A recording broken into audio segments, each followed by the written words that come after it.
Badan Penanggulangan Bencana Daerah BPBD Kabupaten Pangandaran mengingatkan masyarakat untuk tetap waspada terhadap potensi bencana banjir dan cuaca ekstrim. Meskipun Pangandaran sendiri mungkin tidak mengalami hujan signifikan, wilayah-wilayah penyangga di hulu seperti Banjar, Ciamis, dan Tasikmalaya kerap diguyur hujan lebat. Hal ini berpotensi menyebabkan kiriman air deras ke wilayah Kabupaten Pangandaran melalui Sungai Citanduy. Kepala Bidang Kedaruratan dan Logistik BPBD Kabupaten Pangandaran, Supiatno, menyampaikan bahwa potensi bencana alam seperti banjir tetap harus diwaspadai karena cuaca ekstrim ini diperkirakan masih akan berlangsung hingga tanggal 30 April tahun 2026, sesuai dengan surat keputusan Gubernur Jawa Barat.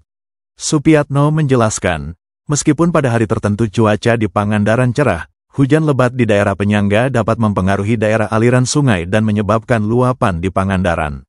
Masyarakat harus selalu siap menghadapi perubahan cuaca yang cepat, katanya. Terkait dengan dampak bencana, BPBD Pangandaran mencatat ada sekitar 490 kepala keluarga atau lebih dari 1.000 jiwa yang terdampak banjir dalam beberapa hari terakhir. Proses asesmen dan pemantauan terhadap wilayah terdampak terus dilakukan BPBD. Gubernur Jawa Barat, Deddy Mulyadi, telah mengeluarkan instruksi resmi kepada seluruh kepala daerah di kabupaten kota seluruh Jawa Barat untuk segera menetapkan status siaga bencana di wilayah masing-masing. Instruksi ini tertuang dalam Surat Keputusan Gubernur Nomor 360/626 BPBD/2025 yang menetapkan status siaga darurat bencana banjir, banjir bandang, cuaca ekstrim, gelombang ekstrim dan abrasi, serta tanah longsor di Provinsi Jawa Barat. Status siaga darurat ini berlaku efektif selama lebih dari setengah tahun, yakni mulai dari tanggal 15 September tahun 2025 hingga tanggal 30 April tahun 2026 mendatang. Status ini mencakup seluruh potensi bencana yang diperkirakan terjadi hingga akhir tahun dan awal tahun depan. Deddy Mulyadi menekankan bahwa setiap daerah wajib menyiapkan segala kebutuhan penanganan bencana, termasuk alokasi anggarannya. Pembiayaan penanganan status siaga darurat ini bersumber dari anggaran pendapatan dan belanja daerah Provinsi Jawa Barat dan atau sumber lain yang sah sesuai ketentuan perundang-undangan. Badan Penanggulangan Bencana Daerah Provinsi Jabar memastikan bahwa surat edaran gubernur sudah ditindaklanjuti melalui rapat koordinasi bersama BPBD Kabupaten Kota. Rapat koordinasi tersebut berfokus pada kesiapan personel, peralatan, dan logistik untuk menghadapi musim hujan tahun 2025 sampai tahun 2026. Kepala Stasiun Geofisika Kelas 1 Bandung dari BMKG, Teguh Rahayu mengimbau masyarakat untuk mewaspadai potensi hujan lebat disertai petir dan angin kencang dalam waktu 1 pekan ke depan, mengingat sebagian besar Jawa Barat sudah memasuki musim hujan. BPBD Jabar secara khusus mengimbau masyarakat untuk tetap waspada terhadap potensi bencana hidrometeorologi yang terdiri dari longsor, banjir, dan angin kencang dengan meningkatkan pengetahuan serta upaya mitigasi di lingkungan masing-masing, dan selalu memantau kondisi cuaca. Berdasarkan data BPBD Jabar, tercatat sudah ada 1.204 kejadian bencana yang terjadi di wilayah Jabar sepanjang tahun 2025, atau sejak tanggal 1 Januari tahun 2025 hingga tanggal 27 Oktober tahun 2025, dengan rincian, yakni cuaca ekstrim sebanyak 624 kejadian, tanah longsor sebanyak 343 kejadian, banjir sebanyak 215 kejadian, kekeringan sebanyak 6 kejadian, kebakaran lahan sebanyak 12 kejadian, serta gempa bumi sebanyak 5 kejadian. Halo Tribuners, selamat siang, kembali lagi bersama kontributor Tribun Jabar di wilayah Pangandaran. Dan Tribuners, saat ini saya berada di lokasi banjir ratusan hektar lahan persawahan di wilayah Desa Ciganjeng, Kecamatan Padaherang, Kabupaten Pangandaran, Jawa Barat. Ini terendam banjirnya, ini bisa terlihat langsung. Kondisinya sangat mengkhawatirkan.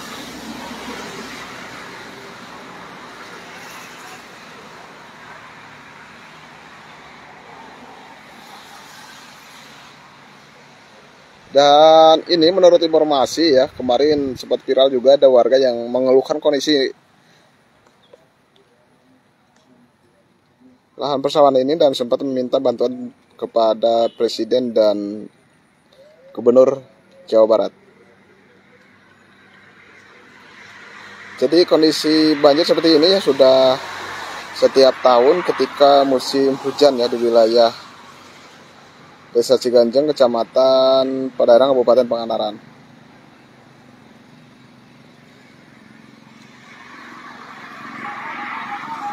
Tingginya lebih dari 1 meter ya. Itu bisa kita lihat gubuk atau saung yang berada di tengah sawah itu hampir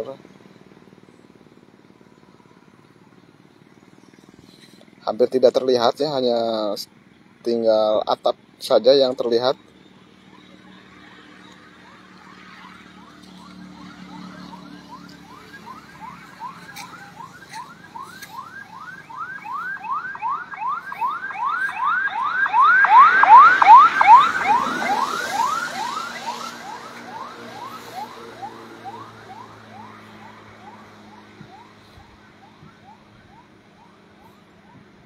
Dan tentunya Tribuners, bukan hanya di wilayah Desa Ciganjeng, banjir juga terjadi di beberapa wilayah di Kabupaten Pangandaran yang sempat kemarin itu banjir parah ya, di Kalipucang dan juga di wilayah Sukanegara ya. Dan memang sebagian banjir akibat luapan air Sungai Citandoy ya.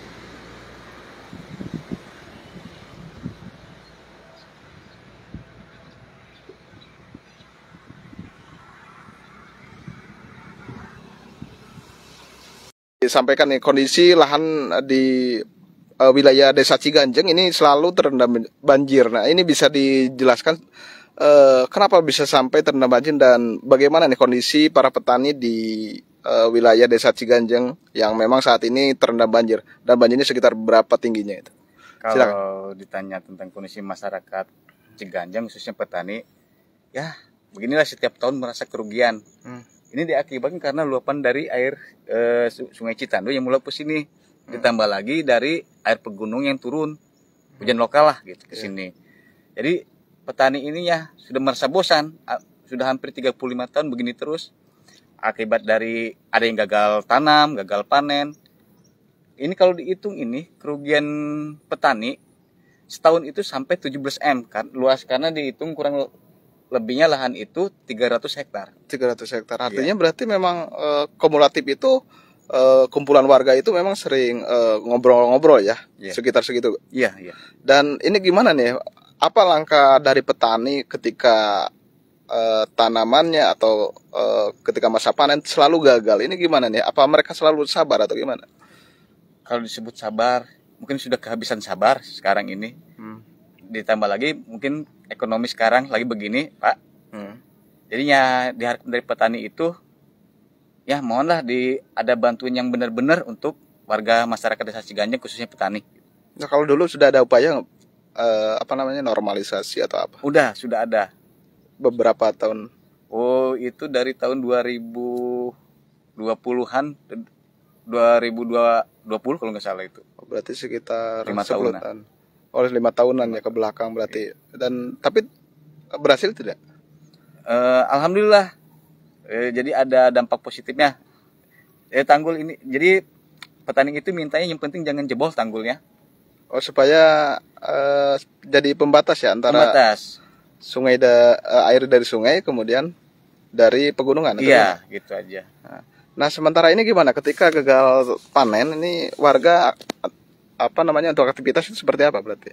Ya, kalau warga ya ada yang ke kota untuk menambah penghasilan, ada yang mencari ikan, yang seadanya aja gitu. Artinya berarti karena ya bertani itu tidak maksimal ya? Iya, karena gagal. Nah, mungkin apa ya harapan dari para petani khususnya di wilayah Desa Ciganjeng? Harapannya ya mungkin dari provinsi atau pusat khususnya ya tolong diperhatikan, karena ini bukan rahasia umum.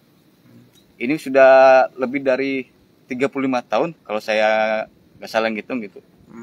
Setahun sekali setiap musim penghujan pasti gini. Harusnya ini berarti tanamnya berapa kali sih dalam setahun? Seharusnya 2 kali. 2 kali, tapi iya, gagal terus. Gagal terus. Oh, gitu. Bayang aja kita sekali tanam modal udah berapa, nggak panen, tanam lagi gagal lagi. Oh, terus ngayum ya, iya. Istilah bahasa Sunda di sini. Diayum. gagal lagi. Ketika udah merasa aduh alhamdulillah mau panen, ternyata banjir datang. Kan kesian lah ke masyarakat petani. Jadi gagal lagi berarti ya. Oke. Darsono, seorang petani berusia 51 tahun warga desa Ciganjeng di Kabupaten Pangandaran, merupakan salah satu dari ratusan petani yang lahan persawahannya kerap terendam banjir. Di Ciganjeng, Darsono menggarap lahan sawah seluas 1.300 bata atau hampir 18.000 meter persegi. Lebih dari 30 tahun, sawah milik Darsono selalu terendam air banjir akibat luapan air Sungai Citanduy dan derasnya air dari pegunungan ketika musim hujan. Saat ditemui pada Jumat tanggal 14 November tahun 2025, Darsono mengeluh bahwa mayoritas kerugian per 1.400 meter persegi itu mencapai sekitar 1,5 juta rupiah sekali tanam. Artinya, Darsono mengalami total kerugian dari lahan yang digarapnya mencapai kurang lebih 20 juta rupiah. Ia mengatakan, sekali tanam benih padi, biasanya tidak jadi lantaran sawahnya terendam banjir.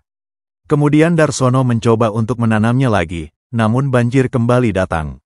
Hal tersebut sudah berlangsung selama 35 tahun dirinya menjadi seorang petani. Meski kerap terendam air banjir, Darsono mengaku tidak pernah merasa kapok untuk menanam benih padi kembali. Sebagai petani, dirinya tetap bertahan dengan kondisi seperti itu, mengingat jika Darsono merasa kapok, maka kerugian akan makin lebih parah lagi karena lahan sawahnya tersebut tidak menghasilkan apapun. Oleh sebab itu, Darsono berharap pemerintah mempunyai solusi untuk mengatasi banjir yang merendam sawah miliknya serta ratusan hektar lahan persawahan lain di sana. Ia berharap supaya setiap tahun lahan sawah di sana tidak dilanda banjir. Saat sawah terendam banjir, ia mengaku sama sekali tidak bisa berupaya untuk mengatasi karena kondisi debit air banjir yang meningkat ketika intensitas hujan tinggi. Sementara untuk mencukupi kebutuhan keluarga, Darsono sebisa mungkin mencari rezeki dari pekerjaan lain secara serabutan. Meskipun sawahnya kerap terendam banjir, Darsono mengaku tidak ada rencana untuk memindahkan lahan pertaniannya lantaran hanya sawah itulah miliknya. Pak, izin Pak, bisa disampaikan Pak, kondisi banjir di Ciganjeng ini gimana Pak, keluhan dari Bapak sebagai petani? Keluhan dari petani itu mayoritas kerugiannya itu per 100 bata itu mencapai sejutaan lah, kurang lebih 1,5 juta. Jadi minimal 1 juta sampai kisaran 1,5 juta. Setiap tahun pasti ada banjir gitu, jadi sekali tanam itu biasanya nggak jadi, mungkin ada kembali lagi, udah tanam, banjir lagi, habis, tandur lagi. Nah, begitulah selanjutnya begitu, setiap tahunnya gitu. Jadi nggak bisa tandur langsung bisa jadi panen itu enggak gitu. Berapa tahun Pak? Ya kurang seperti ini terdampak banjir terus? Sekitaran 35 tahunan lah. Udah lama berarti ya? Udah lama. Nah, ya. Bapak berarti nggak kapok ya Pak, kondisi udah tanam terus, udah mau panen terus terendam banjir lagi. Seperti itu kan siklusnya. Iya. Nah, itu gimana? Mungkin saya sebagai petani mungkin kalau dibilang kapok ya mungkin enggak ya, itu kan mungkin pekerjaan saya ataupun pekerja para petani. Kalau umpamanya dibikin kapok, otomatis lebih apa namanya ya, mungkin lebih parah lagi lah Pak. Jadi saya harap gitu ke Bapak aparatur kepemerintahan gitu ya, mohon solusinya gimana gitu supaya tidak ada setiap tahun itu, supaya tidak ada banjir, gimana caranya gitu mungkin. Siapa Pak, ketika musim tanam terus terendam banjir, ini upaya dari Bapak ini gimana Pak? Apakah cukup bersabar? Apakah memang ada upaya Pak? Ya selama ini sih nggak ada upaya Pak, mungkin bersabarlah gitu. Ya gimana lagi gitu. Upaya kan otomatis kalau petani kan harus ada modal gitu. Sedangkan modalnya itu dari mana gitu. Jadi bingung lah sebagai petani gitu. Nah, untuk mencukupi kebutuhan keluarga ini gimana? Sedangkan hasil pertanian Bapak terendam banjir lahan sawahnya. Apakah emang ada hasil dari lain? Kalau untuk mencukupi keluarga itu ya mungkin sebisa mungkin ya cari keluar lah gimana caranya gitu. Mungkin serabutan ya. Iya, serabutan. Jadi tidak bisa matok dari sawah gitu, soalnya ya mungkin di sawah kan tidak ada hasil gitu. Jadi kemana aja lah gitu. Yang penting kita bisa mencukupi keluarga gitu aja. Siap. Kalau boleh tahu Bapak berapa ratus bata Pak di sini punya lahan? Kalau saya menanamnya sekarang 1.300 bata. Itu yang gagal itu hampir 900-an itu yang gagal. Gagal artinya berarti 90% gagal? Iya, 90% gagal. Sisanya itu dapat dipanen? Sisanya dapat tapi kan sedikit gitu. Sedikit. Jadi untuk mengembalikan modal itu masih kena jauh. Masih jauh ya. Ya enggak lah Pak. Karena nggak ada lagi berarti. Nggak ada lagi sih, mungkin itu aja gitu.